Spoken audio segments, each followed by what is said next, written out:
네, 장시호 씨가 굉장히 해맑은 모습으로 나왔습니다. 직접 한번 화면을 보겠습니다. 여러분, 대한민국은 강제 나포, 대한민국의 혁성도원의 장시호가 나옵니다.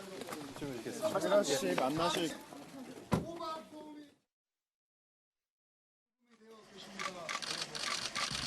국민 여러분,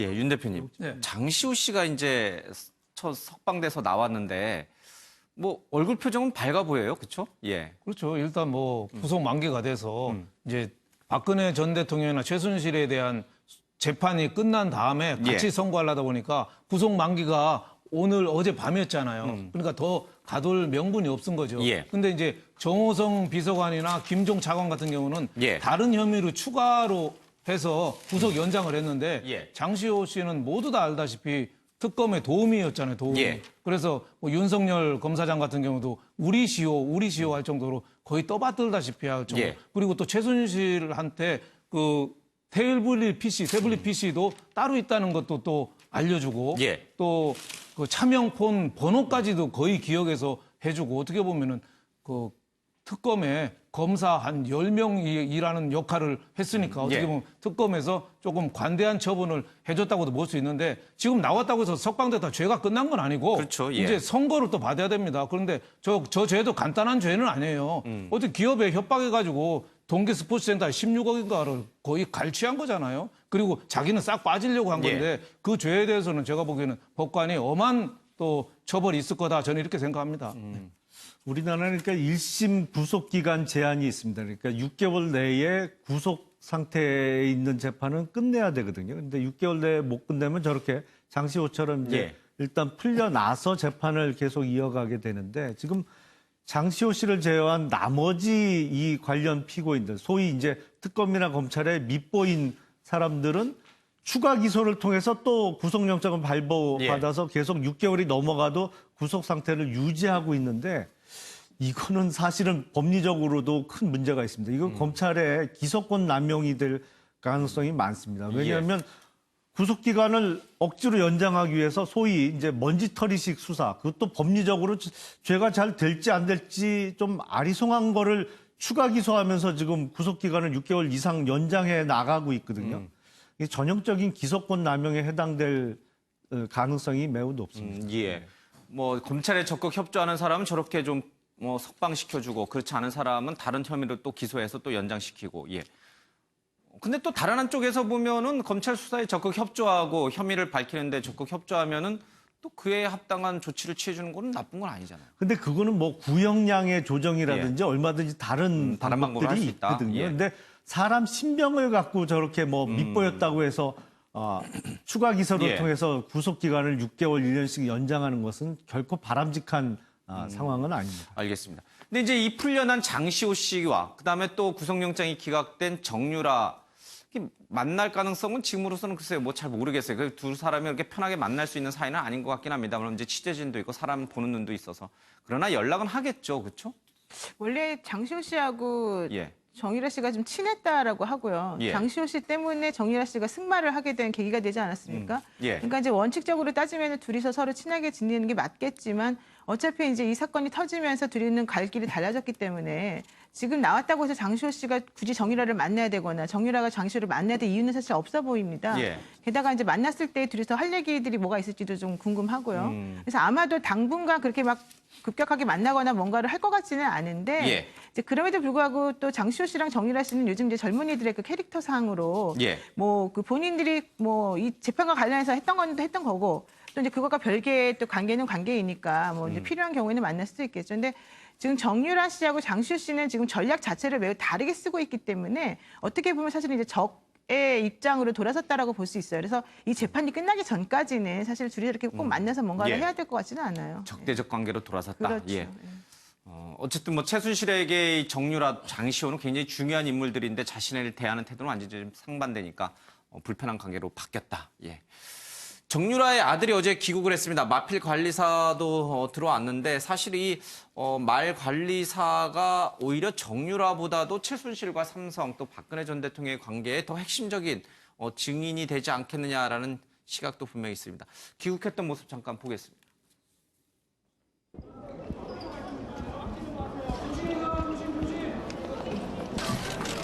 정유라 씨 도피 도운 거 맞습니까? 세대병 누가 주전해줬나요? 조심해서 뒤에 문. 국내 어디 거주하실 예정이십니까? 자, 뒤에요. 조심. 지금 어디로 가시나요? 지금 어디로 가세요?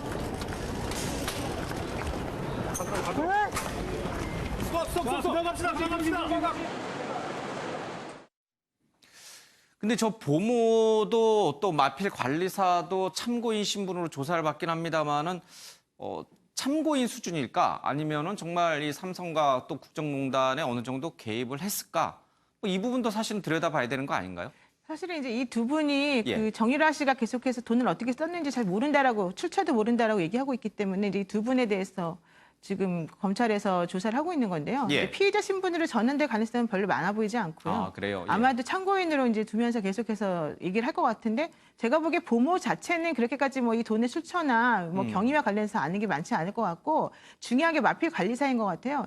이 마필 관리사는 전직 승마 선수이기도 했었었고 원래는 그 이 씨라고 하는 사람에 대해서 최순실 씨가 뭐 노승일 씨에 대해서는 350만 원 달라니까 150만 원만 받아라 이렇게 얘기했지만 예. 이 씨에 대해서 500만 원을 주기도 했고요. 예. 또 이 씨 혼자서 이 말 4마리를 다 관리하는 게 아니고 다른 사람을 더 불러들여서 이 마필 관리사 2명이서 말 4마리를 돌봤단 말이죠. 예. 근데 한국 같은 경우에는 보통 마필 관리사들이 250만 원 정도 월급을 받고 말 6마리 내에서 7마리 정도를 보통 관리를 한다 그래요. 예. 근데 그러면 그런 것에 비해서는 지금 이 씨라고 하는 마필 관리사들에 대해서 상당히 파격적인 대우를 최순실 씨가 해준 거라서 예. 과연 왜 그런 행위를 해줬을까? 첫 번째 그게 의문이고 두 번째로는 이 마필 관리사라고 불리는 이 씨라는 사람하고 정유라 씨의 관계가 매우 친하다는 거죠. 그래서 본인은 예를 들어 유연아 이제 이름 바꾸기 전에 예. 이렇게 이름을 부르면 오빠 하면서 서로 따랐기 때문에 그냥 단순히 뭐 말을 관리해주는 사람과 그런 뭐 말 주인, 말 타는 사람 이런 관계는 예. 아니었던 것으로 보이니까 아마도 이 사건 실체와 관련해서 많이 또 도움을 줄 것 같고요. 특히 차명폰 같은 것들을 이 사람들도 이용했다 그래요.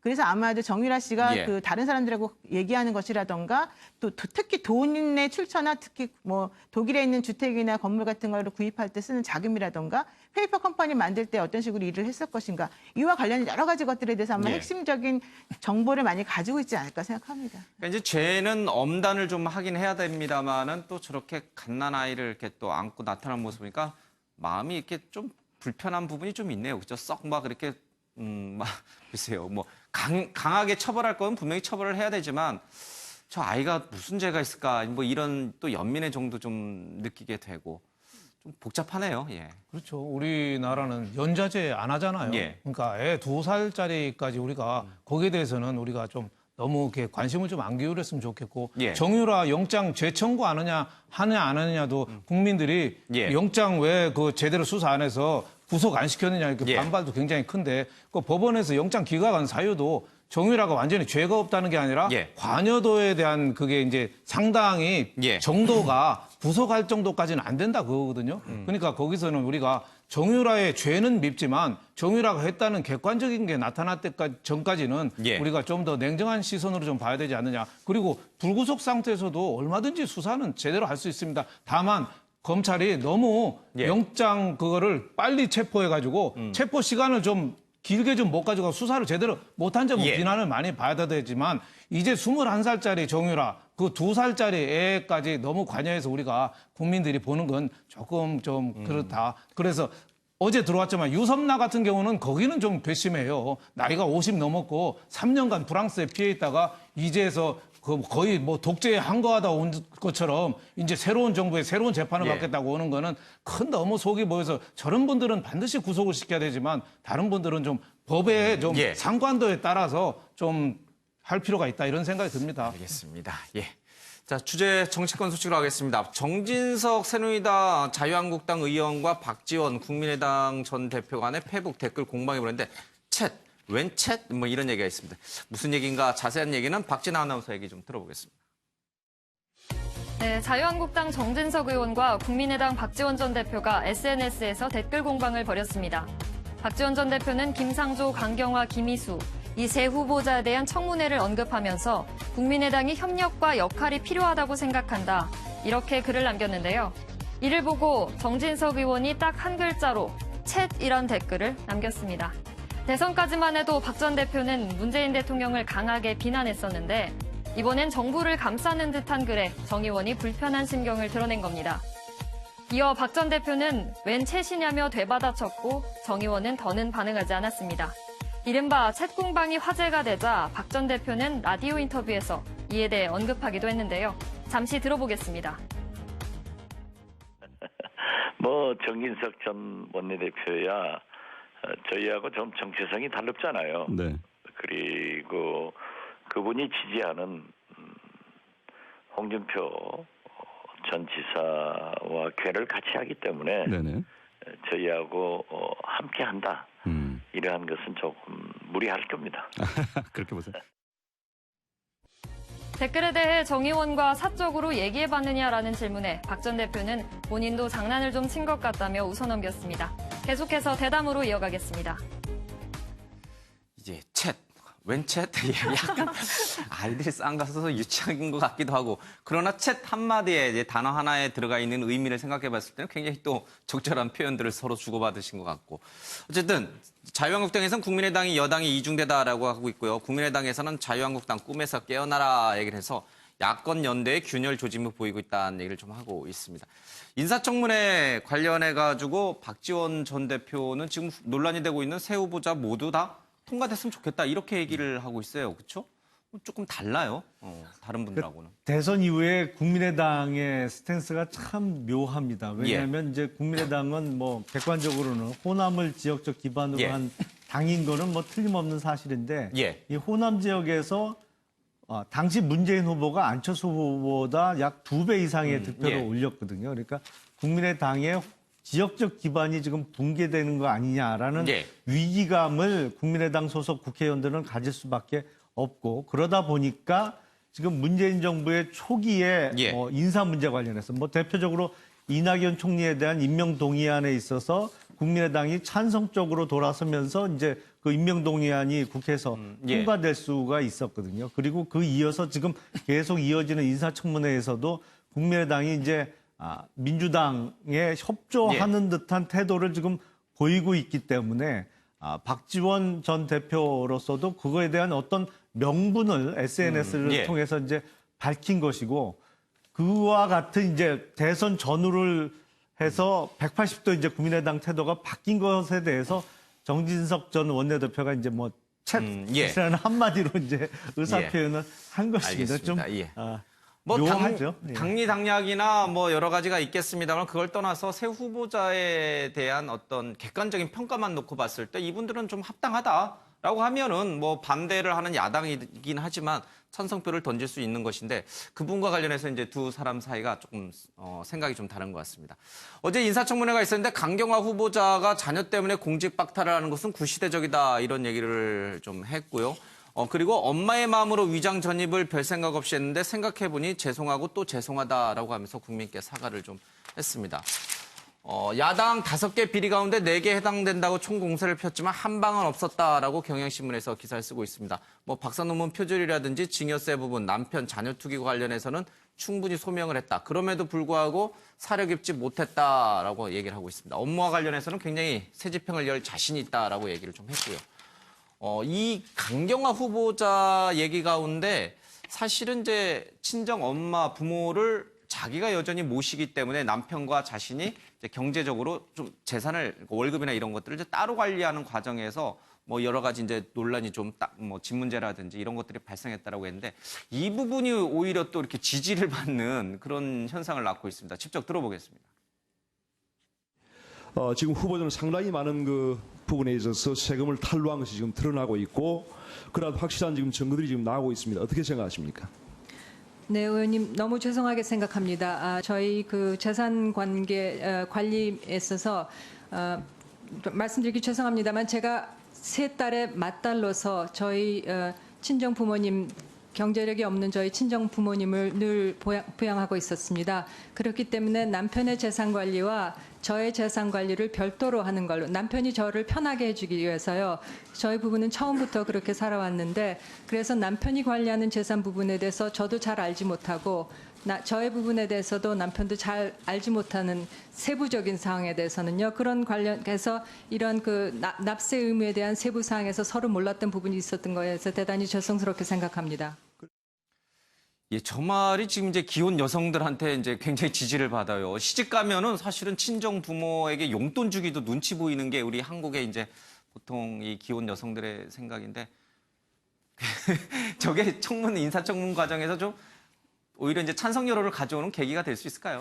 저건 사실 매우 신선한 거죠. 왜냐하면 예. 이제 예전에는 남편이 우리 민법상 보통 이제 가사법 예. 이 관련해서 얘기 들어보면은 남편은 항상 그 부인을 부양할 의무가 있다 이런 식으로 옛날에 규정이 되어 있다가 예. 이제는 상호간에 부양 의무가 있다는 식으로 바뀌었거든요. 바뀐 지 오래됐지만 그럼에도 불구하고 여전히 남편이 이제 부인을 부양해야 된다 이런 예. 얘기가 있다 보니까 오히려 이제 부인 입장에서는 본인의 친정이나 챙겨야 될 부분들에 대해서 눈치를 보면서 돈을 타서 써야 되는 그런 광경이 있었죠. 예. 근데 이번에 강경화 그 후보자가 내가 나의 부모를 모시고 있다. 내가 부양하고 있다. 당당히 밝혔고. 그래서 우리 부부가 서로 관리를 따로 한다. 부부 재산 별상 계약이라 보통 예. 하는데. 그래서 그런 식으로 하고 있다는 걸 당당히 밝히니까 기혼 여성들 입장에서 봤을 때는 아, 나도 저런 식으로 지향하고 싶다. 이제 이런 얘기가 나오는 것이고 약간 그 지금까지의 기조와는 다른 측면에서의 여성으로서의 예. 역할이라든가 하는 것들에 대해서 공감대를 많이 형성하는 것 같습니다. 어떻게 보세요? 이제 크게 한 방은 없었다라고 경향신문 기사 쓰고 있는데 저 정도면은 어제 이제 청문 과정 봤는데 합격점을 받을 만한가요?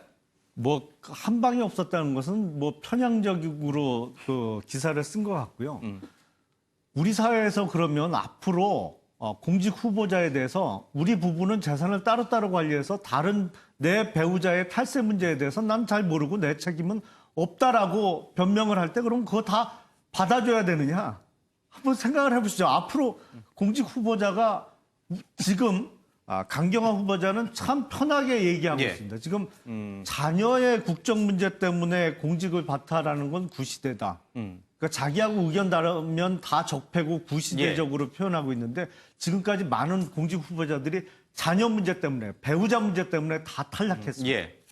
근데 저는 도덕성하고 업무 능력 면에서 보는데 여태까지는 업무 능력에 문제가 예. 없었는데 강경화 후보자는 저는 업무 능력에 좀 문제가 있다고 봐요. 4강 외교 경험이 없고 유엔만 예. 있다 보니까 어제 사드 문제나 모든 거에 대해서 외교부 장관은 지금 실존하는 위협이거든요. 중국하고 예. 미국하고 일본 사이에서 지금 내일부터 전쟁에 나가야 돼요. 서희가 거란하고 대비해서 바로 나가서 협의해서 그 땅을 광동 6주를 뺏어왔잖아요. 예. 그런 사람이 필요한데 검토해보겠다, 연구해보겠다. 저는 업무 능력에 있어서 조금 오히려, 걱정입니다. 이거 한마디만 제가 해야 되겠습니다. 이 4강 외교 경험이 없다는 게 물론 외교부 장관으로서의 약점이 있는데 우리에게 외교가 4강 외교만 있는 거 아닙니다. 예.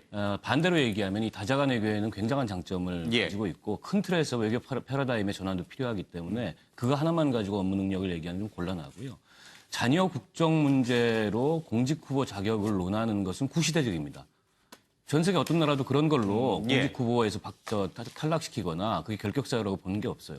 그 국적 선택은 성인이 된 자녀에게 있습니다. 근데 성인이 된 자녀가 스스로 국적을 선택하는데 내가 먼 미래에 공직을 맡을 수 있기 때문에 하지 마라? 그게 얼마나 구시대적입니까? 알겠습니다. 이게 뭐 논란이 끝이질 않네요. 어쨌든 이제 좀 봐야 되겠습니다.